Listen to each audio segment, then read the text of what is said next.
Hey there, and welcome back to another video.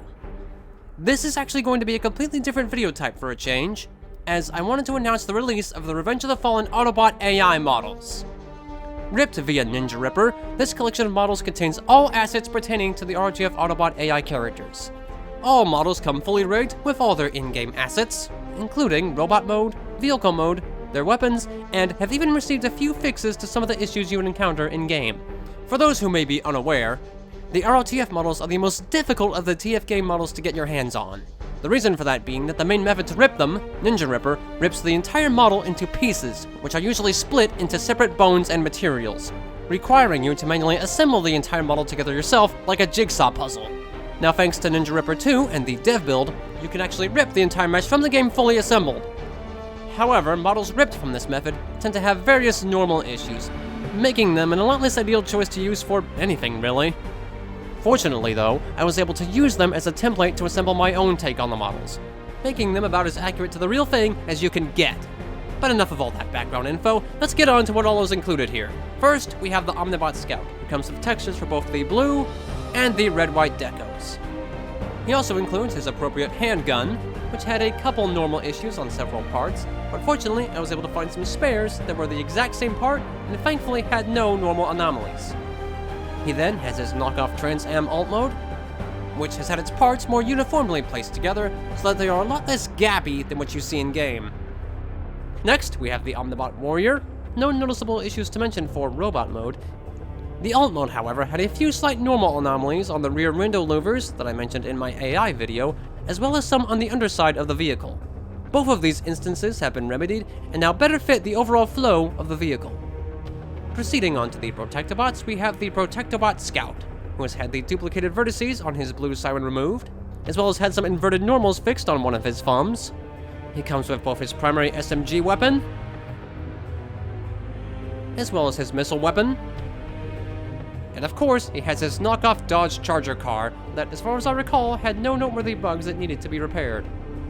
Next, we have the Protectobot Sniper, who also didn't suffer from too many problems.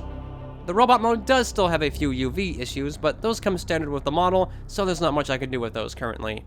And of course, he has his knockoff MD Nano 2 Explorer Copter that I thankfully managed to acquire the rotor blades for the top and tail of in the rip, so that was a nice bonus.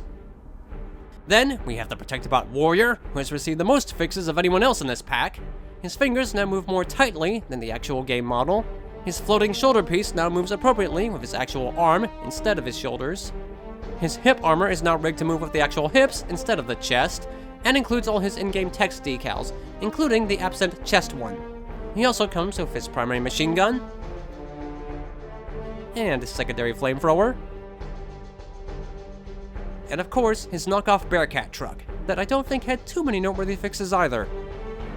And finally, we have the AerialBots, who have received only some slight updating to their hands that make them less abrupt than what they were in the actual game, and include textures for all three decos seen in the game: the default Skydive deco, the rare Fireflight deco, the Slingshot Leader deco, and I even included a bonus fourth one that can be found via text mod, which is essentially a blank version of the character with some residue of Skydive's vertical stabilizer decal. He comes with all three weapons as seen in the game: the primary Electrostatic Rifle, the secondary forward launcher, and even the dual mortar cannon, even though I still partially think it's just a bugged version of the forward launcher, but bugged or not, it's getting included all the same. And of course, comes with his knockoff Fighting Falcon jet with all three decos seen in the game.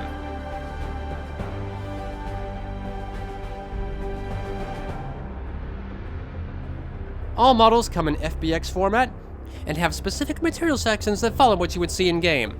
The weapons can be attached to the skeleton via the constraint system in Blender, and I'll include specific socket information in the files README that shows you where to place each weapon for each character. Along with that, I want to briefly discuss my personal guidelines for the use of these models. First off, they can be taken and ported for use in any games and engines you desire, whether this be like Gmod, VRChat, whatever. You have my full permission to port these models to whatever you want, just so long as credit is appropriately given. Second, they can be used in the production of any mods you wish to make. These models were primarily made to be used along with UPK Explorer, so you'll see a lot of bone name similarities with characters from the High Moon games. You are free to use these in any mods as you wish. Just be sure to include the appropriate credit. Third, they can be used in any type of monetized YouTube content, whether this be a recording of a game with the models presented in it, or in a monetized showcase of the mod itself. Both have my green light to be monetized. The only real restriction I have for the use of these models is this. These models cannot be locked behind any sort of paywall and sold as a release of any kind. I spent a lot of time putting all these models together so that the community can finally have access to them freely. And the notion of someone directly selling what I've deemed a release for free is contrary to the whole point of this release. So these models cannot be released as a port or mod of any kind that is locked behind any sort of paywall, whether that be a subscription service or something like Patreon. Just to clarify though, using these models in simple monetized YouTube content is completely permitted. I'm just speaking strictly of selling these models as they are behind any sort of paywall. Aside from that, you are generally free to do with these as you please. I'll be keeping a close eye on any releases just to make sure these models stay free, but to any modders out there, by all means, go nuts with these. I made these specifically so no one ever has to go through the trouble of doing this again. Now, I've tried to be extremely thorough with my first release, but in the event any rigging or any other issues do turn up, do let me know, and I will do my best to correct them. Now, I do plan to work on and release other characters from the Revenge of the Fallen game as well, but I have no time frame as to exactly when that will be, but I at least wanted to get this first batch out for you all. The pack can be downloaded at my DeviantArt account at the link in the description. Go nuts! Have fun with them! And please do share what you make with them. I'm very excited to see what people do with these. Alright, that's a wrap for this video. Thank you all so much for watching, and I will see you in the next video. Later!